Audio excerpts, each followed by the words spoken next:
Okay, we're live. Thanks for joining me, Nushuz. Thank you so much for the invitation, Rami. I was really looking forward to it. Yeah, me too. And it's been a while since we originally talked, but I think this is going to be very good. We're talking about your book, Born a Burden, Breaking Free from Islam, Tradition, and Silence. Uh, Right. yeah, and it's an amazing book. And it was very shocking for me, by the way. I wonder if you knew that would do that to some people. Did I you? tried very hard when I was writing the. If you see the first few chapters, it is really about preparing the reader about what's to come and what to expect. So I tried very hard, but I also know that yes, it can be very shocking. Yeah. I think one of the most shocking parts, even when I read it sometimes, I wonder that, these things actually happen to people. And this is not fiction. Yeah. That can be very shocking. Yeah, and if, even in movies I cried, and this one was different for me because I every story I'm reading, I know it's real, Yeah. actually happening to people. I wonder if it's not very shocking or not shocking at all to people that live in these countries. So you wrote a book that's about people living in many countries, one of them being Pakistan. That's where you're from, Yes.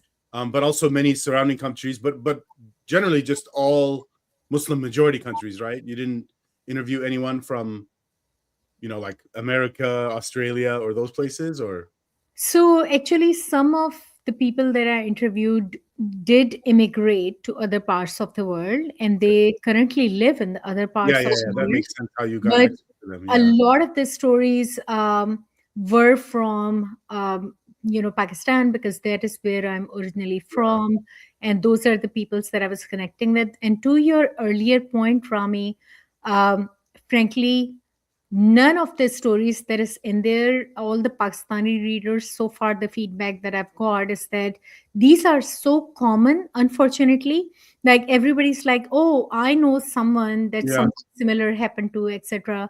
So So nothing was new to them, huh? yeah, yeah, and that's, I think, the most like saddest part on Yeah, how common these things are. yeah. So to give people an idea of a little bit better idea of what we're talking about, what I when I was reading your book, I saw two things happening. One, it's like what you said. It is a bunch of real stories that people said that they experienced in their lives. But two, it's also a book that is explaining logic and explanations of why these things are bad.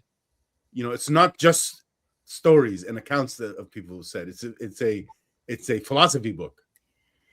Yeah, and I think that the major intention was to tie it back to Islam and the role that Islamic theology is still playing in shaping these real life stories.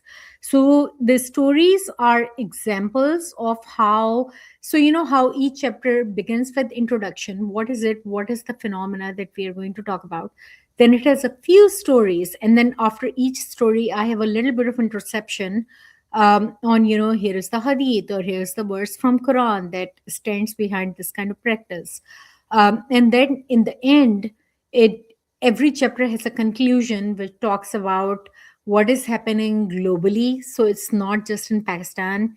What Right. is So I was happening? wrong. It's Yeah. not just stories and philosophy. It's also real statistics of things happening Yes. around the world. Absolutely. So, real statistics. And then, my point being that if these things are happening in things that are not in countries that are not geographically connected, like if you think about the same thing is happening in USA and UK and Saudi Arab and UAE and Pakistan and Afghanistan, if all these things are happening over there, then what is the common thread? Why Yeah. is So I guess it's probably worth saying to people why you chose to put those stories in there. Like, what are you combating against?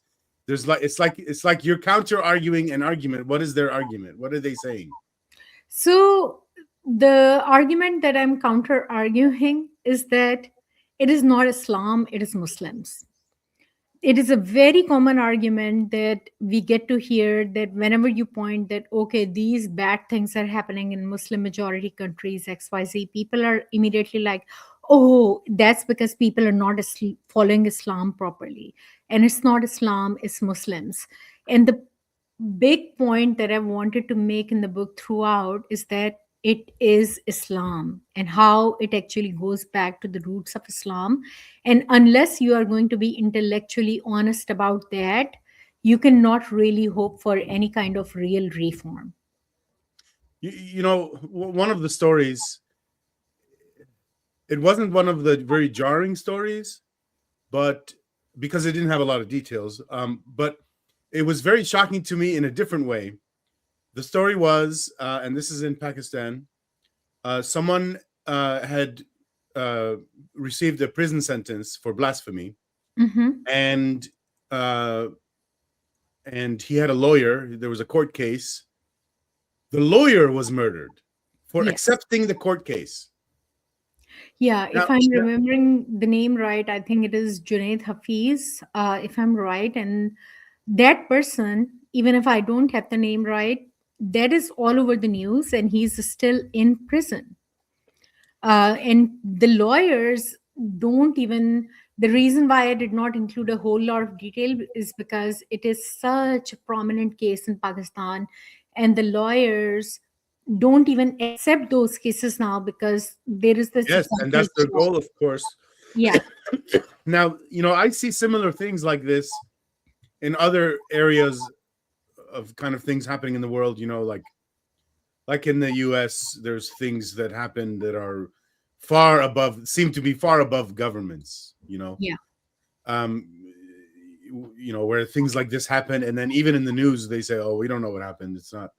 Where they try to bury the story or whatever. But on this small scale, like, this is not huge politics. This is just a regular person who's speaking his opinion.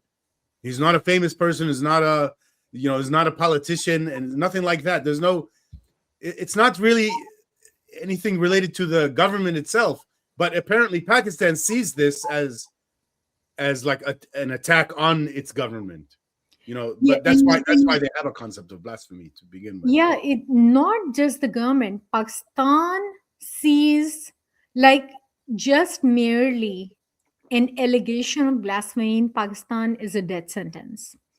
And I'll tell you that people weaponize it. Like, even I, if you have read my articles, if you have read the things that I write, usually there is no blasphemy in there. Like, in my entire book, there is no actual blasphemy in there. Well, I But don't really know what they count as blasphemy, and I'm kind of scared because yeah, anything so can be counted as yeah, blasphemy. It and seems. that is the point. So, how many times I think on a weekly basis, I have someone in my direct messages somewhere on some social media who's like, "You are committing blasphemy, and we are going to report you to the government." Like, and I'm like, "Okay, please go ahead and do that," because I fortunately don't live in Pakistan. But the thing is that there are people who live there and who deal with that, and blasphemy allegation in itself can be a death Wow. sentence. I So know. let's help people understand better, and maybe me myself, because I don't really understand this. Yeah. What what is really the act that blasphemy charge is used for? What do you have to do wrong to get the blasphemy charge? And I mean, like, maybe the way to say it is the proper way, or it's not really a proper way, but what they claim is the proper thing, and then how do they actually use it against us?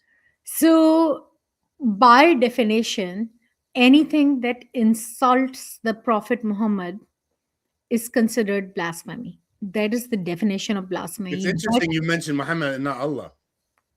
yeah, so not Allah. What? Actually, yeah, it's by definition, it's like if you are going to insult Prophet Muhammad, now Allah by extension and Islam by extension, but the by definition, it's like if you're going to do something that is insulting to Prophet Muhammad, it is considered blasphemy. Now that can extend to things like sometimes, and I have personally had that experience, you will quote a Sahih Hadith, you will quote a Sahih Hadith that was reported and it is authentic, and you like, okay, the Prophet did this or said this, and people will be like, oh, this is blasphemy. Because you And repeated a hadith. Because you repeated a hadith. Like Aisha was 6 years old when he married her. Oh, you are committing blasphemy. Like, how am What? I committing blasphemy when it is? Exactly.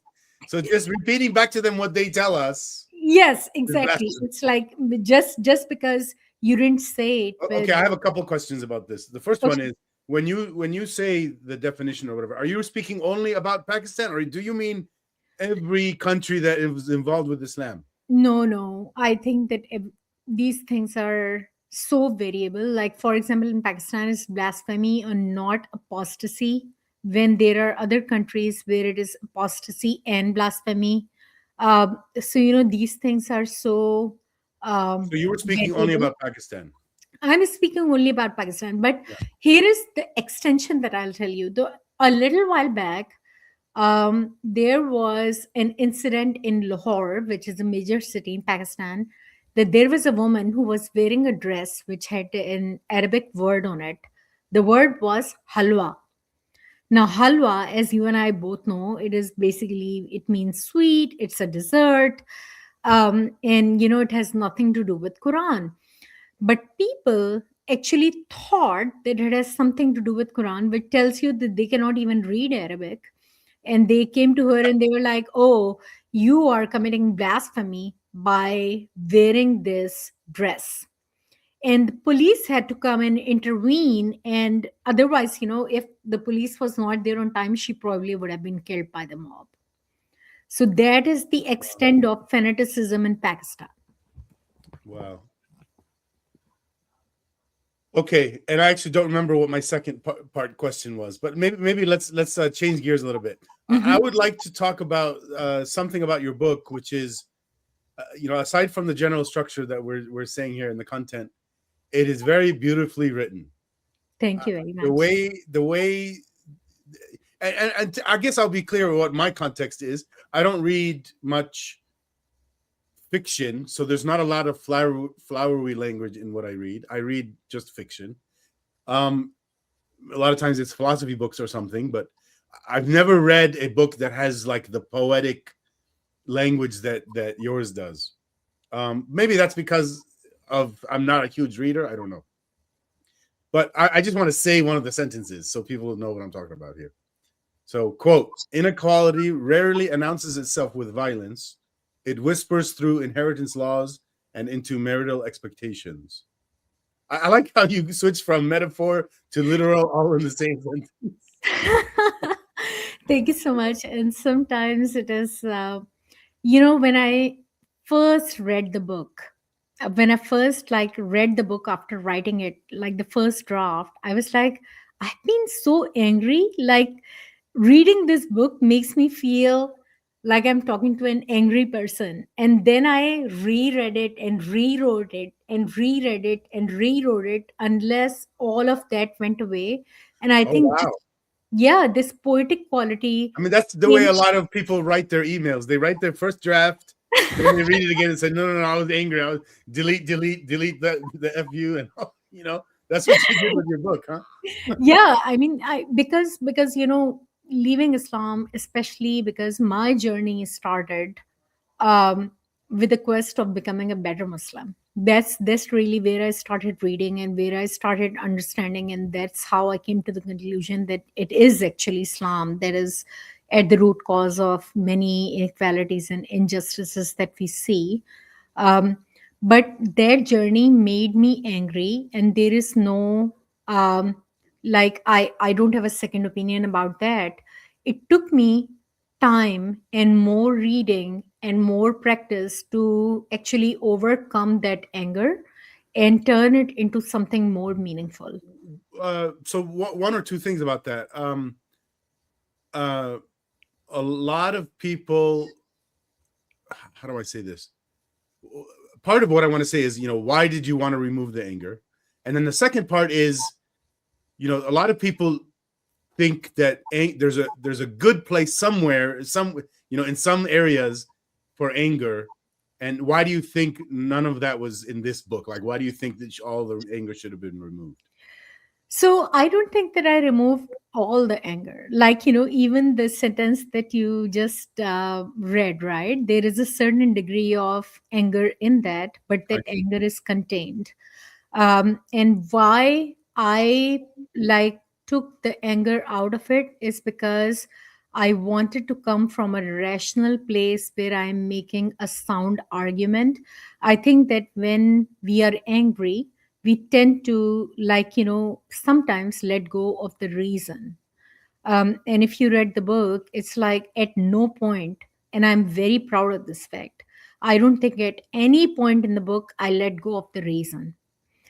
And some of the stories, Rami, some of these people that I interviewed, although those particular things did not personally happen to me, but when you talk to them, that makes you angry.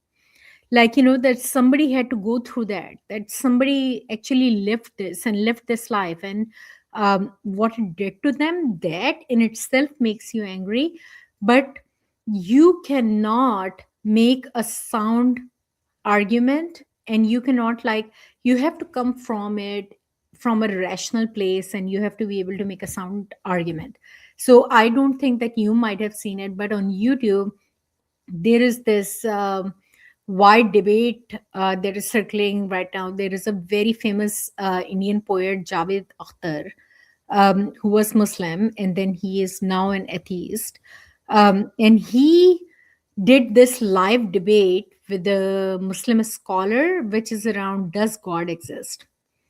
And if you actually listen to that debate, a lot of it is in Urdu, so I don't think that you will be able to understand it. But if you like find it and actually listen to it, you can hear how angry that Muslim scholar is. And he repeatedly keeps making the same circular argument.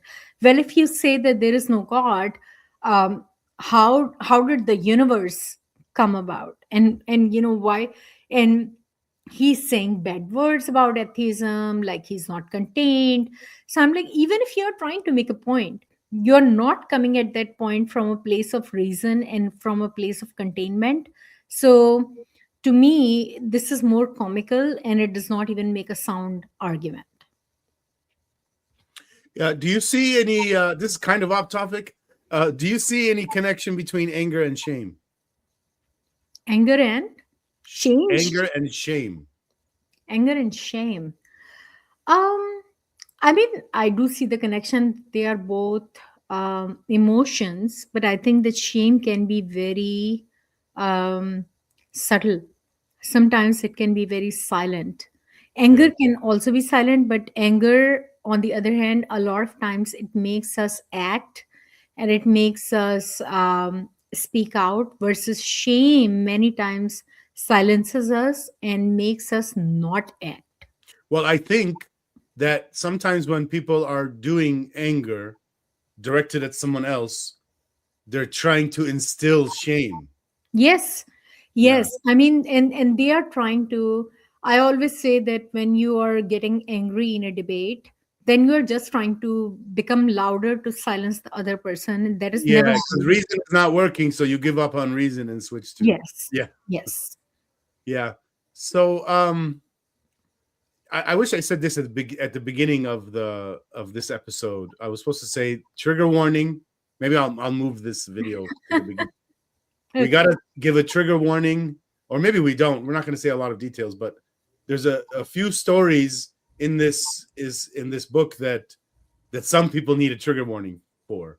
Yes, Just a couple of examples. A husband gave his daughter to welfare shelter. I guess that's common. That to me sounds insane because, and the point is, because she was a daughter. If it was a son, he would not have done it. that's right. In Pakistan, a vast majority of abandoned children are girls. And that's the unfortunate reality of it. I mean, it's not a secret. Anybody can go and literally Google it. But a lot of the abandoned infants in Pakistan are daughters. And for this particular story that you are referring to, I unfortunately got to talk to the mother whose daughter was taken away without her consent. without her consent. without her consent and even without her knowledge. Like, she was like, Yes, I remember one of them like that without yeah, her knowledge too. yeah, Oh my God. Another one was, and maybe we could say this is common around the world, but sexual assault by family members. yeah, And then of course there's stories of suicide. yeah, And many times it was stories earlier, and then the last story was suicide. yeah. And it was the previous stories that led to it, of course. Yeah. So one of the things that when I was thinking about how to structure the book, a lot of the chapters show the cruelty in a escalating manner. So, it starts with something more mild, and then it keeps escalating to the point that then this also happened to somebody, then this also happened to somebody. Now, I have tried not to overwhelm the reader with stories. So, I've tried to like only have a select few examples and focus more on the actual argument and statistics a little bit more, because you have to keep a balance. I don't think that the book was a lot about storytelling, and especially because it was not a fiction book. So I tried to focus the stories on the message, and how they're relevant to the topic being discussed. But absolutely, all those Well, you examples. told the stories in detail enough that it helped me, the reader, place myself in that person's life to feel what they're feeling. That's what you did there. Um, what can you say about why you wrote the book?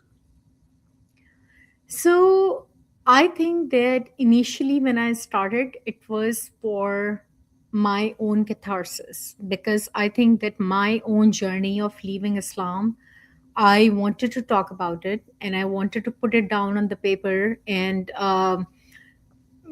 basically gather all my thoughts around, what are the patterns, and what did I see and what did I learn. And as I kept writing it, I realized that the story of leaving Islam is not just about me. This story is a cumulative observation of patterns, and I wanted to write more about those patterns. So that is really how it started. That is really how I wrote it. But I am a writer, so I would be lying if I say anything otherwise. I've been writing all my life. So it's not like this is the first time that I wrote. I have literally written since I was a child.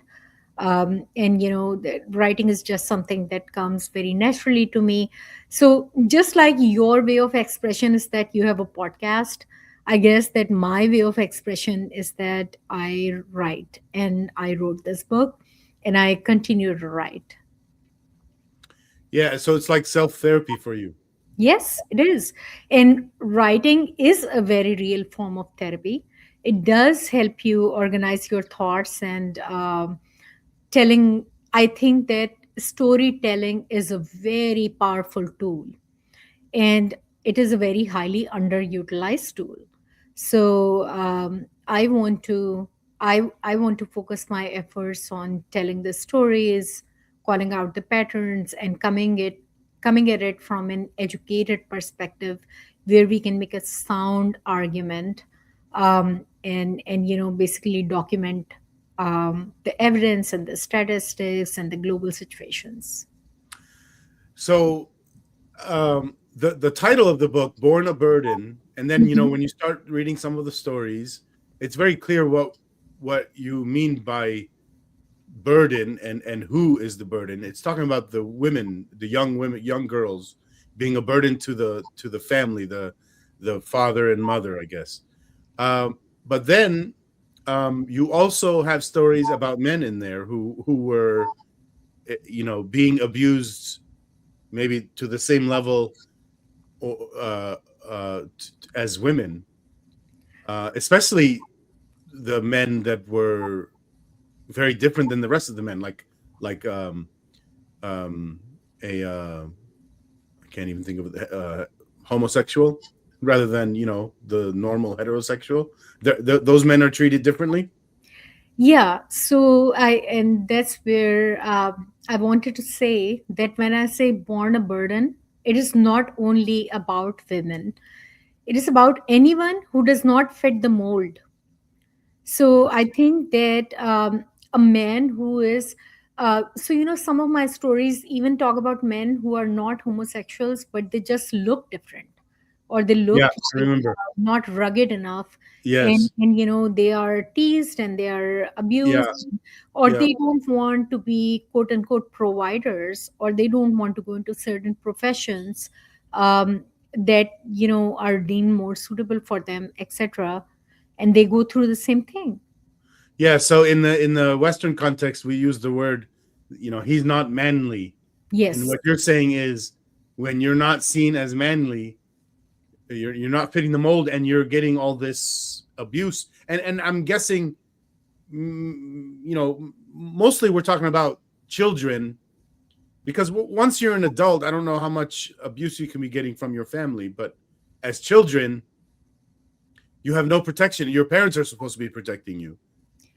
Yes, but also, I don't know how far into the book you are right now, but there is, for example, one story, and I have, for this particular character, I have like two or three different stories in there. He's one of my anchor characters, somebody that I spoke with in depth. And one of the things that he shared with me was how he was getting abused financially by his wife. So he shared with me how his wife is entitled, and she's like, I you are the provider, and that to her means not just basic sustenance but also luxury, and how he's working two jobs to sustain that luxury, etc., etc. So if you look at it, like, the system is abusive for both genders, and literally, like, there are so many people that this is just not working in today's time and age. Yeah, and to be clear, that last thing you said about the woman expecting, you know, to be spent on, that's a thing that happens in America too, and it's changing. I guess as women started working for themselves, the whole idea of the man, brings the money and the woman is at home, takes care of the house and the kids, that's going away. And what I'm hearing is more common now is even the woman working outside the house and the man at home. Yeah, I mean, it is becoming a more common structure, and I always say that, look, there are different things that work for different couples, and whatever works for you is fine. Even if it is traditional gender roles, that's totally fine. But the problem happens when you only talk about your rights and don't talk about your responsibilities, because um, in the setting that you are talking about, the for example, the man says that, okay, or the woman says that, I'm going to stay at home, I'm going to take care of these responsibilities, all the money is our money, and we are going to manage the money together. And it is a completely different thing if the woman says, oh, I have a right to these luxuries, and you have to hire me a house help, and I'm not going to do this, and I'm not going to do that, because I have all these rights and I don't have any responsibility, which is not how Islam or any other religion has structured it. It's like, okay, if the man is the provider, then you do have all these responsibilities. But women, like, a lot of times they tend to not like think about the responsibilities, but they only want quote unquote the rights, which, by the way, I recently wrote an article called the delusional Islamic feminist, and it is The about, delusional Islamic feminist. yeah, and it Okay. is about this delusion of women about the rights that they have in Islam. I have another article coming out tomorrow. Probably by the time the podcast is out, it is going to be out. And that is about one basic right that women don't have in Islam, which is healthcare. Like, if you get sick in Islam, you don't even get healthcare. So all these things that women think they have a right to, it is like literally nothing more than a delusion. I'm gonna put that on the screen. The delusional Islamic feminist. when privilege becomes piety. Yes. And I'm going to put the link, although no, maybe not here. I'll put the link when in the description, but at least this on the screen. Okay, so here's that essay, the article on your Substack, and the link will be in the description, everyone. Okay. I really love the phrases delusional Islamic feminist. Yes, I love playing with words. So, delusional. I actually had a different word and then I decided against it. I wanted to name it the Delulu Islamic feminist. But Delulu. there are and if you read the first sentence of that essay, it says the Delulu is not the Yes, Sululu. So it's like it's but urban slang right now, but I was like, okay, I'm gonna take it out of the title and I'm not going to have it. But sometimes I do oh, play with the title, like ginfluencers, and ginfluencers is a term that I heard somewhere. But those kind of things is like I like playing with words. Yes. yeah, I don't know how relevant this is, but I remember when I asked you about it, you said it's you think a portion of it, of your ability to and affinity for writing in the way that you do, comes from your culture, Pakistan culture. Yeah, Yes. that's interesting. I'd never heard that before. And then I remember I asked you, do you know if that also exists for the Arab culture? And you said no. Or not that you said you don't know, it's that no, it doesn't exist. Did I understand Honestly correctly? speaking, it might. I mean, I don't know the Arab culture as well as I know Pakistani culture. Where it does come in the Pakistani culture, we have a very strong, um, like, our language as an Urdu is a very poetic language. Now, I will say that if you read even Quran, there is a lot of it sounds like poetry, and there are rhyming words and that kind of thing. So I cannot, and I know that Medina, for example, did have a lot of poets, and some of those poets were actually murdered by early Muslims, and I've written about that too. So I think those cultural parts are there. I love Arabic music, but I don't know if it is to the extent that we find it in Urdu or in our culture. I don't know. It's hard to know because, yeah, I mean, no one grew up in two separate cultures. We all have the baggage of the culture we came from a little bit. Yeah.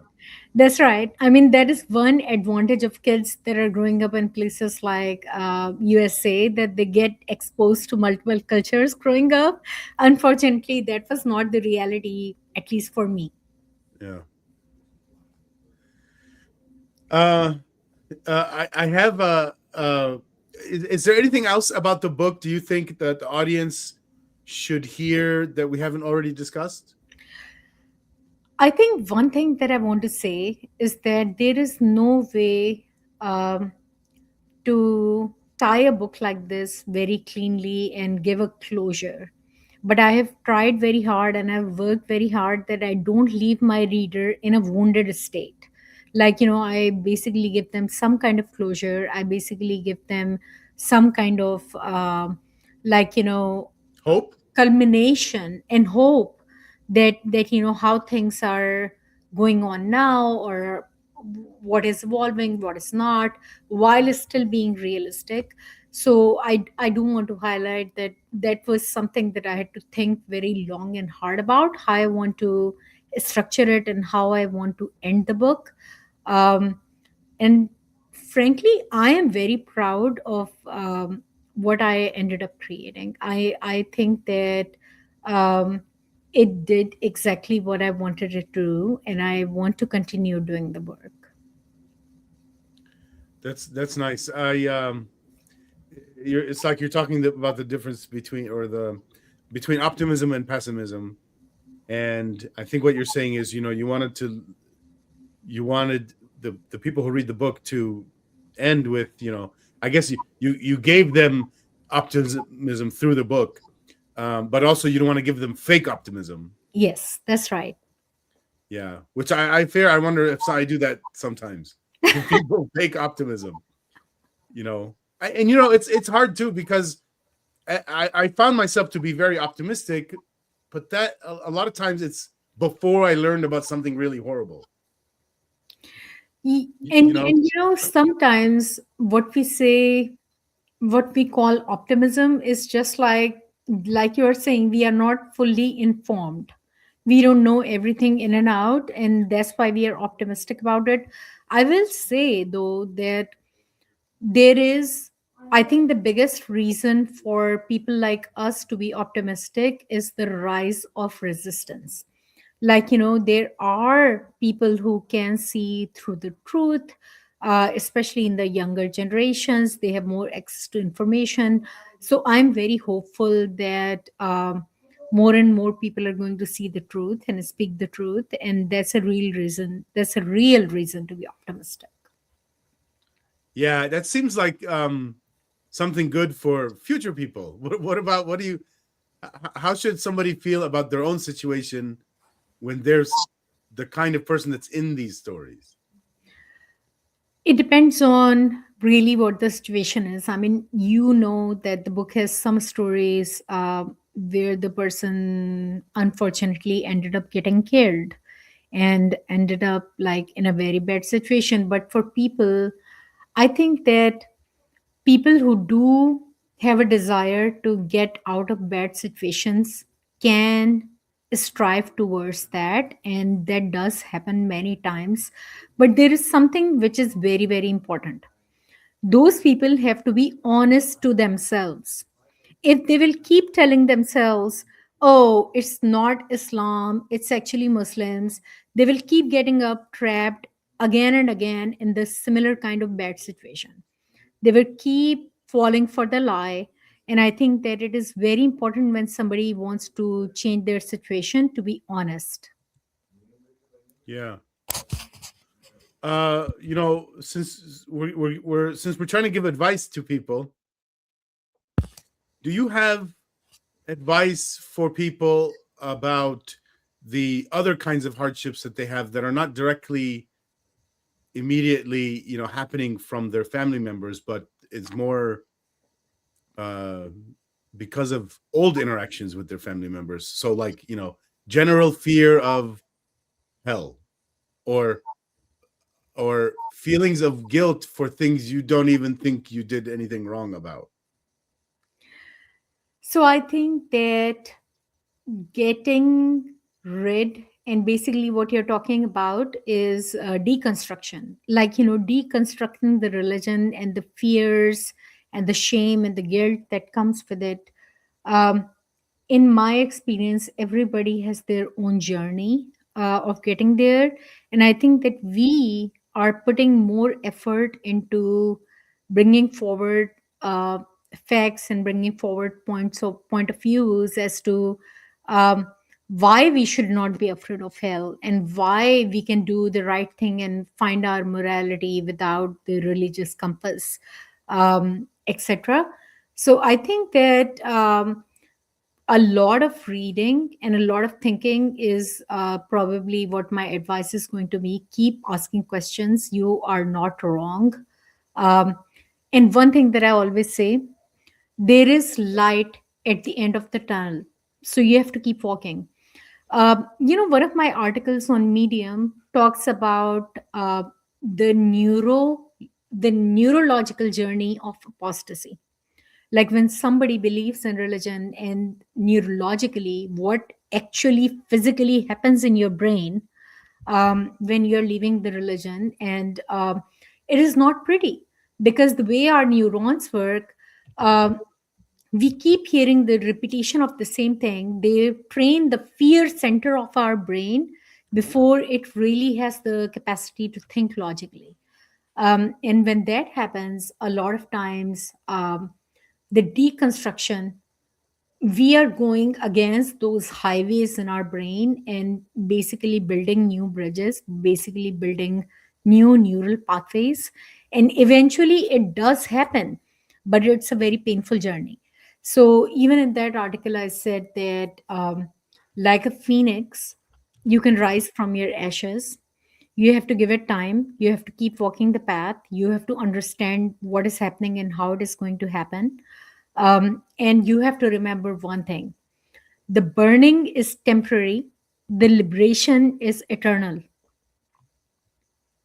The burning is temporary, the liberation is eternal. Yeah, the burning that is happening in your brain when you're going through that journey of deconstruction, it is very painful, but it is going to happen for a while. It is only going to happen for a while. And if Now, we might be more clear for people, actively reading about things and thinking about this problem for yourself, and like journaling or going to therapy, yes, that itself is painful, but on the other end is going to remove pain.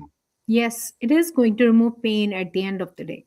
It's actually not that much different than if you have some a physical condition in your body that is painful, and depending on what it is, but if you go to physical therapy for this issue, and they want you to do stretches, and then you do the stretches themselves, at least in your current condition, is painful.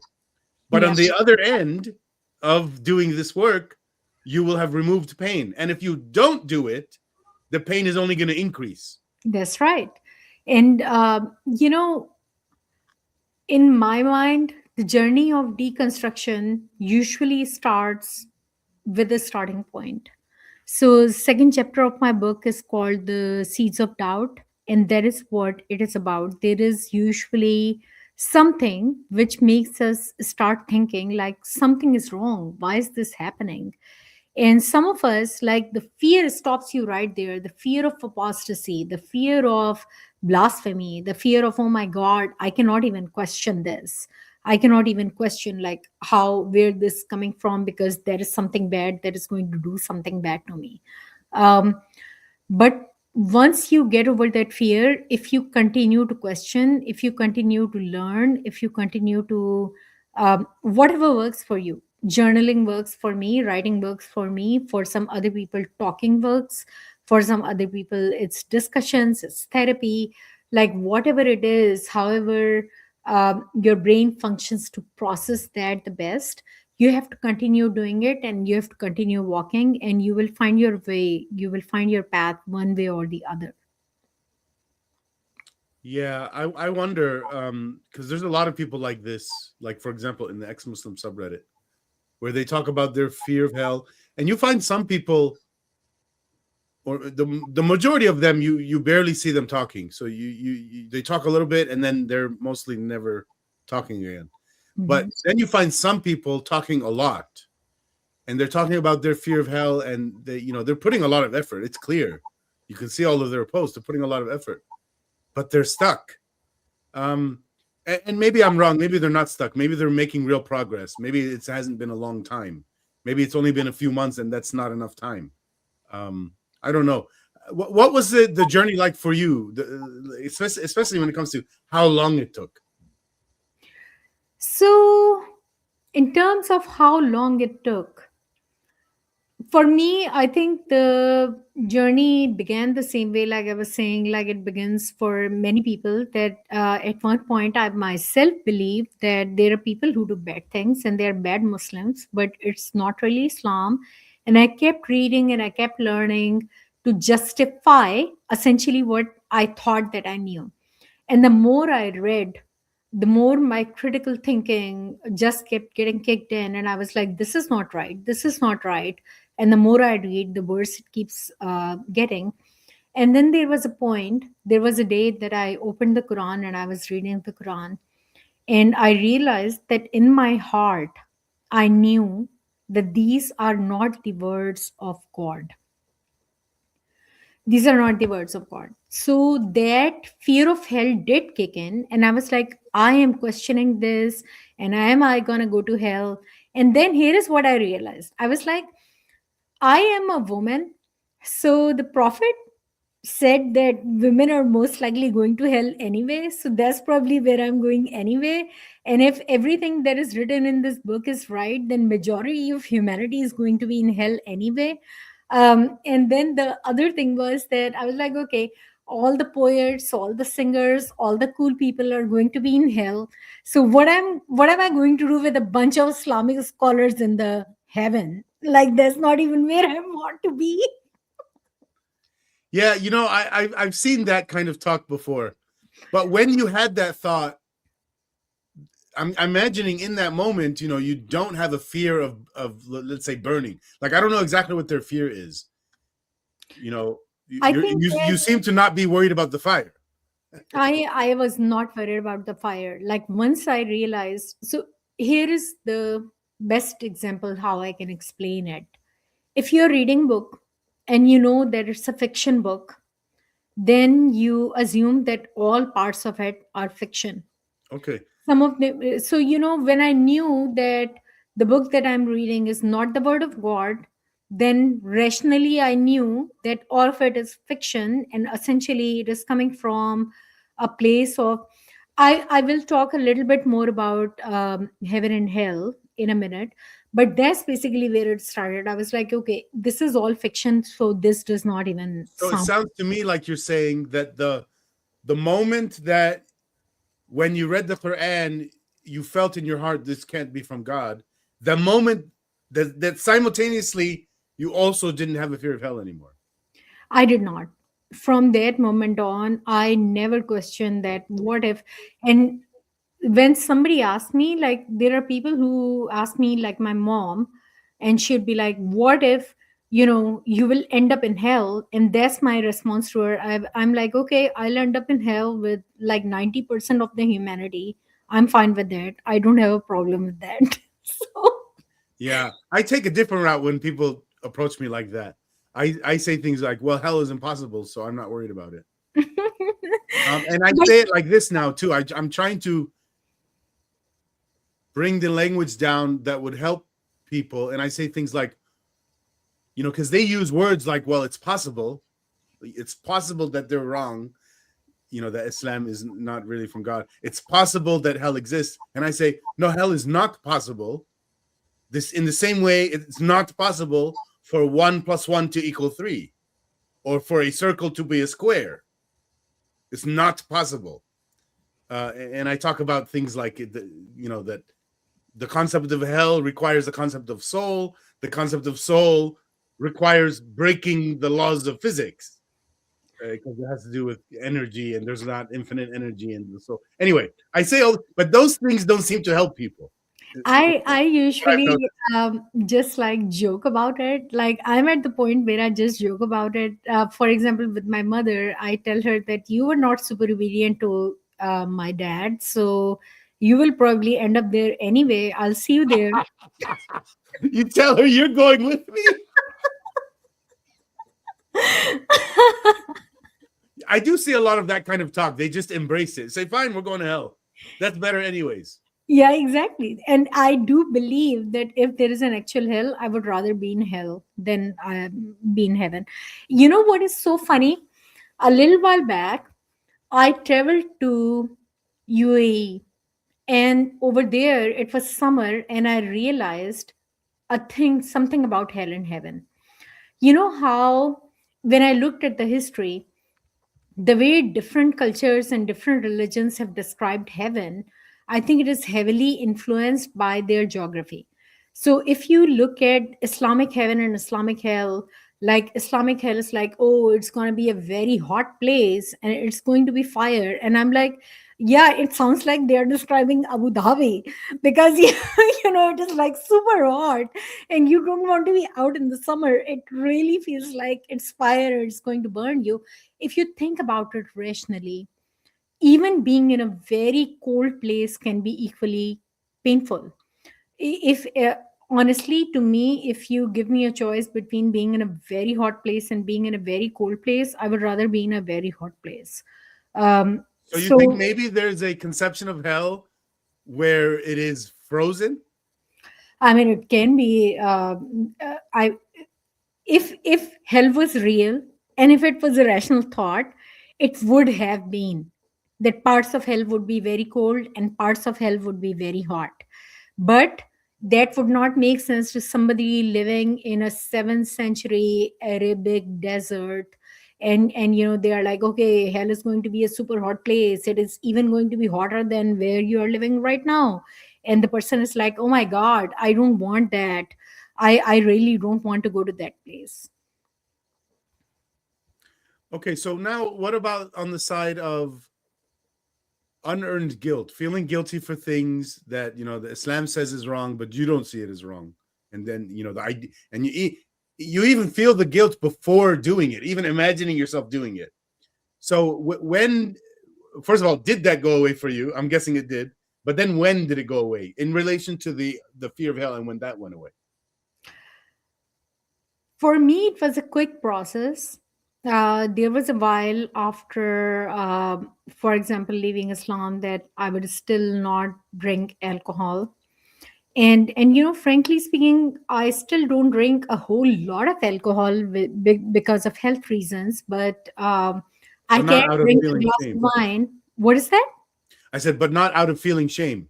Yeah, not out of feeling shame. Yeah. And socially, I can drink a glass of red wine without thinking that I'm going to hell for drinking this. Yeah. Or Um, having any kind of panic attack. yeah, exactly. And similarly, I can go out and wear what I want, and I'm like, if a person is so that was the part that was the hardest for me. To tell you about my early life, when Yes, I was, please. for example, a teenager, I was traveling in buses, in public buses in Pakistan, and there is a lot of groping and harassment and Yes, catcalling in yes, those I'm aware. places.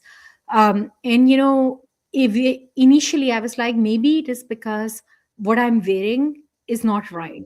You blame And yourself. Yes, yeah, I blame myself, because if you think about it, Quran actually blames the woman's dress yes, if yes, she's getting harassed. And yeah. I literally went to the point that I was doing a full niqab, and I was covering Did myself it up. work? No. And They then kept doing it. it kept getting worse. Worse too. Yeah, I think that, I don't know if they saw me as like more um Less of a person. an easier target, I see. that I'm hiding and I'm an easier target, and I will not say anything, and I will Oh stay wow. silent or whatever. And I was like, okay, this is not preventing anything, this is not really like doing what the Quran promises that it is going to do. But for a very long time before leaving Islam, I would not do a niqab, but I would still like fully cover myself, and I would put a big like chadar or scarf on my head, and I would have a lot of guilt and shame associated with my dress. Now I can wear shorts without thinking that I'm going to hell for wearing shorts. If it is a hot day, I'm wearing So shorts. which one went away faster, or is it the same thing? The fear of hell or the feeling guilty? No, I think, like I said, it is like when you start realizing, or at least when I started realizing that one part of it is wrong, then It I, kind of yeah, started it going away kind of, together. it was kind of a domino effect that I Okay. was like, when one was down, then all of it went down. Yeah. I find it hard to think about it because I guess I was a weird scenario. I did have feelings of guilt, but I never had fear of hell, even when I was a Muslim. And it was weird because I remember this is many years before I left Islam. I was with my wife. We were reading the Quran, and I read this part that said, "A good Muslim is a fearing Muslim, one who fears Allah." And I looked at her and I said, "But wait, I don't fear hell or Allah." Hmm. And she didn't say anything. And then I didn't think about that again for years until after I already left Islam. But what it meant to me afterwards, I analyzed it and I realized, well, I thought I was going to heaven. What is there to fear? I Right. don't murder. I don't rape. I don't, I try to have good manners, even if my parents disagree. And that is exactly what I was going to say. I think that psychologically you thought that you are not doing anything that you should be going to hell for. So because you are a good person, so you are going to heaven anyway, and it's fine. Unfortunately, being a woman, I don't have that luxury, because even showing a strand of hair can send me to hell. Even wearing perfume can send me to hell. Even like I don't know, even existing and not obeying everything that I'm told can send me to hell. Yeah. The way someone, when I was talking with someone on the ex-Muslim subreddit about this, and I explained my view, they replied saying, Oh, now I understand why you never feared hell, because you saw Allah as rational. And That's a good point. I never thought of it that way. Yes, that is what I was doing. And I still say that now when people try to argue, when they say why they fear hell, sometimes they say, well, what if, I'm wrong and Allah is real and he really is going to put me in hell? And I say things like, well, do you think if God exists that he would do evil things? And they say, well, God can be evil if he wants to be. Yeah. And that reminds me of that thing, the other thing somebody said about me. I see God as rational. Even though I don't believe in God, if he is going to be real, it's going to be a rational God. So, honestly, I feel that if God existed the way it is described in the Quran, you are talking about an entity that is standing behind slavery, and that is standing behind child marriage and wife beating and those kind of practices like rape of married women in war. So does that sound like a very rational or ethical No, entity? it didn't. But I also didn't know those things. Yeah, I didn't know those things. And then, I also did the standard thing of when I did see something wrong in the Quran or Islam or whatever, the first thought I had was, oh, well, that's not Islam then. So somebody's lying. Like I'm telling you that most people are like, oh, it's just Muslims doing bad things. It's Yeah, not Islam. That is yeah. so prevalent. We are And then they say they defend their own position by saying it's culture, not religion. But what they're not realizing is those two words are the same thing. Religions are a type of culture. It came from culture, and it evolves with culture, and it changes culture. And frankly speaking, if the same thing is happening, like I was saying about my book, if there is a pattern that is emerging regardless of geography and different languages, different essentially quote unquote cultures, but they are doing the same thing, then there is a common thread, there is a common root cause under it that needs to Yeah, be identified. yeah, and it's and the idea is, yeah, so many different countries. Like just two examples is Pakistan and let's say Saudi Arabia. Nobody sees those as the same culture. Yeah. Different religions, different, not sorry, not different religions, different Different languages, languages, different food. different histories. If Yeah. you go back, there's not a lot of connection between them. Those are two separate cultures. So if they share the same features anyway, that is from culture and it is from the religion that brought it there. That's right. That's absolutely right. And, it is very funny. In Pakistan, there is this particular type of people, they call themselves Sayyid. And they're like, we are the direct descendants of the Prophet. And I'm like, why are you not Arab? Like, how are direct descendants of Prophet in Pakistan? Well, it's weird, about that. There's so much mixing in the world. Yeah. Some places more than others, of course. The place I'm from, my parents are from Syria, probably had more mixing than any other place. Places that had the least mixing might be like the natives of the America. They didn't have a lot of mixing for 30,000 years or something. But in the old world, Syria, Pakistan, those places, there's a lot of mixing. So when you say that you are a descendant of Muhammad, you might be saying, well, that might be 1% of your genes or something. And you don't know which end of you are on that. Either you're, I don't know how to say that. Like recently, it was being asked about Syria, the place that my parents are from. How much Arabic are we? Like, how much genetically are we from the Arabs? And it's got to be less than 3% or something. We probably have more percentage from Greeks than we do from Arabs. And the And same is probably true of Pakistan. and here is my other question. If say 2% or 3% of you is even from Arab, does that mean that that particular person was the prophet? I mean, it could be any Arab. Oh, yeah. That's a separate issue. Yes, of course. I don't know.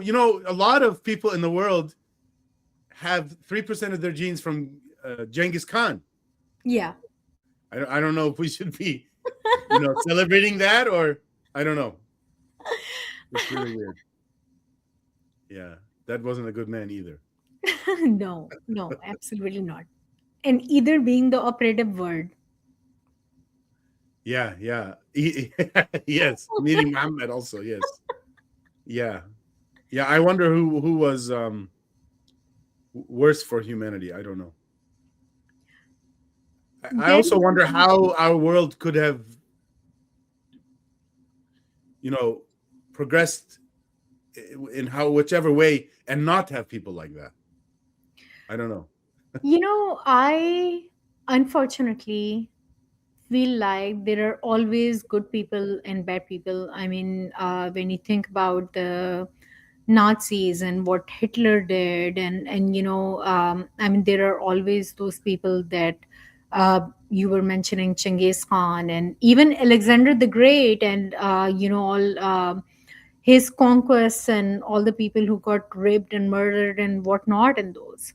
But when you think about it, there are always people who are hungry for power, and that's where it starts, and that's where it comes from. And there are always people who can counter those people, who can actually then at some point see that what they are doing is harmful, Which it's not one is right. gonna win, or are you saying they both have to exist forever?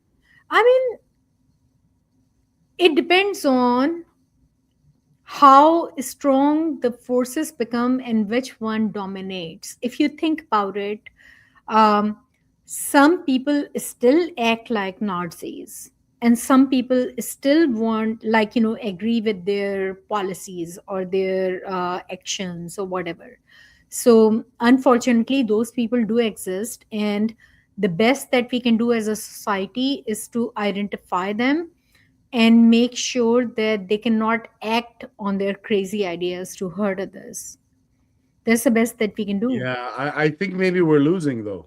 We're losing that war.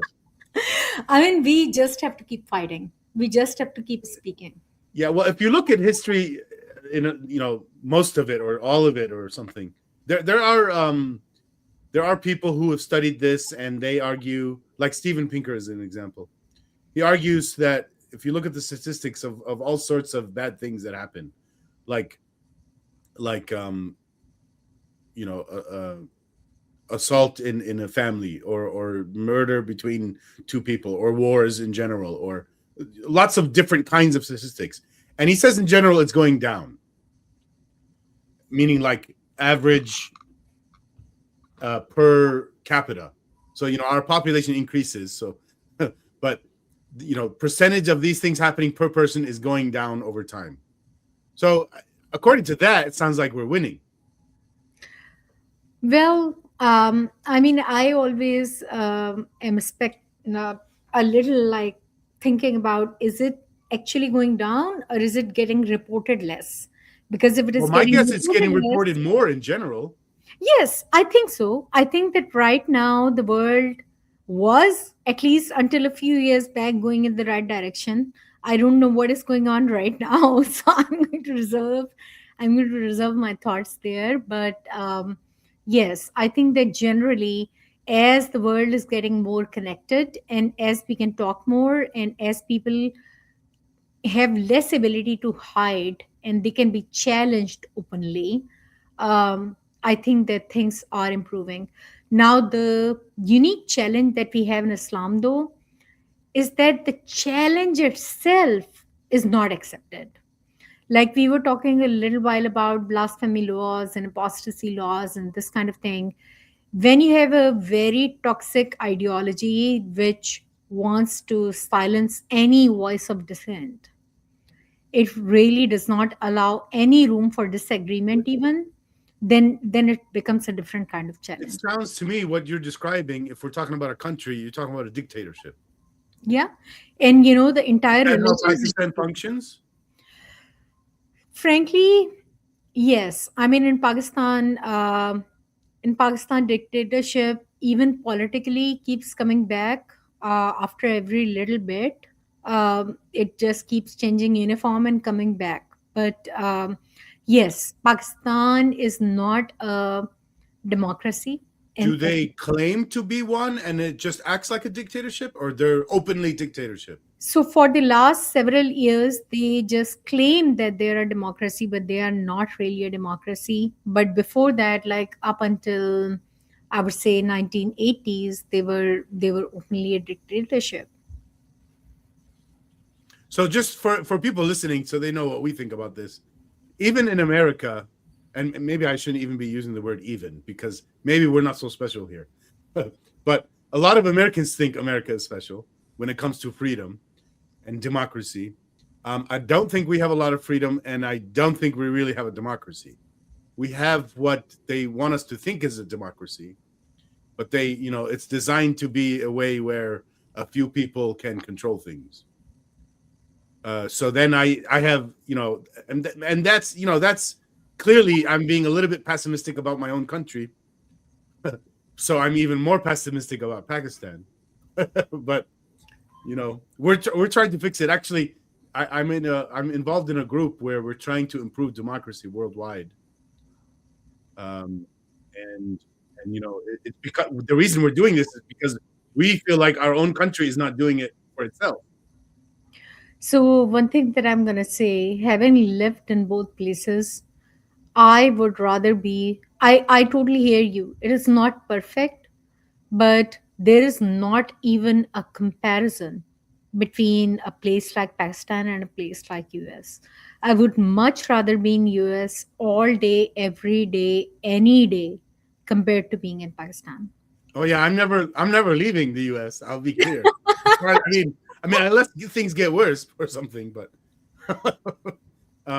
yeah, we do. No, we of course we have freedom here. I'm able to do this thing. I have freedom. I have the, Yeah. but yeah, and democracy. Like, I mean, I can't vote on laws. I can only vote on a person. Yeah. And uh, and then even for people who are not from here, they don't know. But also, where there's 50 states, in the state that I'm in, it always basically all the votes for this state go one direction for one party. So Hmm. if I'm not in the majority, then my vote actually doesn't affect this state, and my vote doesn't affect the vote for the whole country. That's Anyway, right. Yeah. so it's not really a democracy. It's a republic, and it's not even really that. It's an oligarchy. A bunch of rich men are controlling things. Hmm. And what's weird about that is that's the case everywhere else too, and it's even that way here. And the reason I care about these kind of things is the the the situation we have in places like Pakistan and Syria and Saudi Arabia, where Islam is and Muslims are oppressing the non-Muslims. Hmm. Uh, where was I going with this? Oh, we would like to fix it, and a lot of times we are prevented from fixing it by these countries that are so much better. I mean, that's America actually silences things, and actually America, the way the government works, they want to keep those people in power. So, especially when they are friends with. I don't think America is friends with Pakistan right now. Am I right? I mean, right now, I have been hearing that they are in many different ways. Pakistan has a very interesting political history with America in terms of they have been in and they've been out and they've been in and they've been out. It depends on whether there is something happening that is going to benefit the foreign policy in America or not. Now, honestly speaking, politics is not my forte. It is not something that I have ever like hugely been interested in. So I cannot speak a whole lot about this. But what I do know, for example, when I was a child, there was a lot of Afghan immigration from Afghanistan, and that was the time that Afghanistan was fighting Russia, and America was all in. They were really good friends with Pakistan because it was about Afghanistan fighting with Russia. Now, when that happens, it kind of like withdrew its support, and Pakistan was stranded with a bunch of these immigrants and the problems that came with it, and they did not know what to do about it. It just made everything so much worse. Um, and similar things have happened that. Um, When it serves the political agenda, America is friendly towards Pakistan. When it does not, it basically withdraws all support, and then Pakistan is left behind with worsening situations and a lot of problems that they don't know how to deal with. But right now, I mean, Pakistan is getting monetary support. Pakistan is, I don't know, for some reason, our current president really likes uh, the head of the armed forces. So I don't know. Yeah, I guess my I mean, to cap off what we were just saying here, like the way the U.S. treats all these countries that it deals with, it's not about, hey, let's try to help that country have more freedom and democracy. They might say that, but that's not what's happening, Yeah, no. and that's very sad. And that's, because we're in these countries, and we would like our countries to help our other countries, but they don't want to. And that's why we need more democracy. And I don't know, it just feels like everything where you might make some progress is being held back by something else. Yeah, I mean, and there is only so much that honestly we can do about it as individuals. I know that you are involved with some groups. I focus most of my efforts on speaking about things that I know what I'm talking about. And frankly speaking, politics is one of those things that I try not to touch because it gets so complicated. And there is like so much history to it. As a human being, I feel like I have a limited capacity. There are things that I want to Well, focus I on. think the general parts of it is very simple, straightforward. But yeah, when you get into details and specifics, it can get very hairy very quick with a lot of information. But That's right. It yeah, just like religion, frankly speaking. yeah, both, yeah. Religion and politics is, in general, it's easy. I think That's so, right. but the details make it harder. But yeah, yeah. Well, this is a very fun conversation, I'm glad, and I'm having a lot of fun as well. and we should do it again. You're gonna have more writing, so we could do it again for those things. Um, Absolutely. I continue to write. I try to write like articles on a weekly basis, but I am definitely working on my next project, which I will keep you posted. Okay, so this podcast, it's we're pre-recording. We also, me and Usama, do a weekly live stream. Maybe if you do an article and you want to discuss it with us, you could come onto the live stream, but that means you have to be at a specific time, which right now is Okay. Fridays 5 p.m. Central. Okay. That sounds good. Cool. And then do should we say anything else to the people about some of the things we're working on, we might be working on together in the future? Yeah, absolutely. Go ahead. Well, there's a lot of things. So, well, this one I'm really proud of. I'm working on a project with Ex Muslims International. It's called EALS, Ex Muslim Advocates Learning Series. We're trying to help ex Muslims learn all the things they need to escape the hell, the metaphorical hell that they're in. And to advocate for themselves. And anyway, I told you about the project, and you loved it, and you want to join and help. So we're going to be working on that together. Hopefully, that's going to start sometime next year. So people look out for that. And then what else? We've started talking about books we want to write. Uh, Yes, we have started talking about books that, especially ideas and things that we want to put forward, which I think can help others. So I'm very excited about that. do you want to mention the one you mentioned right before we started the recording? I am not going to mention it yet Okay. because I'm still working on the project plan. Okay. And, until it is finalized and it is shaped up, I don't want to say much about it yet. But uh, definitely, I mean, you are going to be involved, probably other ex Muslim. I'd love to help. Yeah, I will definitely reach out and let you know how things are going, but once it shapes up. um, but very excited about that. And then frankly, Rami, in the new year I plan to reach out to your mom, and one of the things that I want to do more is I want to highlight the individual stories of people a little bit more. And she's probably going to be one of the first people that I do that with. Awesome, awesome. And by the way, if you ever want to do a recording like this and you have no place to publish it, we could do it on my show. Like, if you wanted somebody like to talk with my mom and you wanted to do a live interview, not a live, but like a video interview, I'd be happy to set you guys up. Thank you so much. I really appreciate that. All right. Well, do you have anything final to say to people before we get off? I just want to say that if you have doubts, just keep walking. Like we were saying, I promise that there is light at the end of the tunnel and you will get there.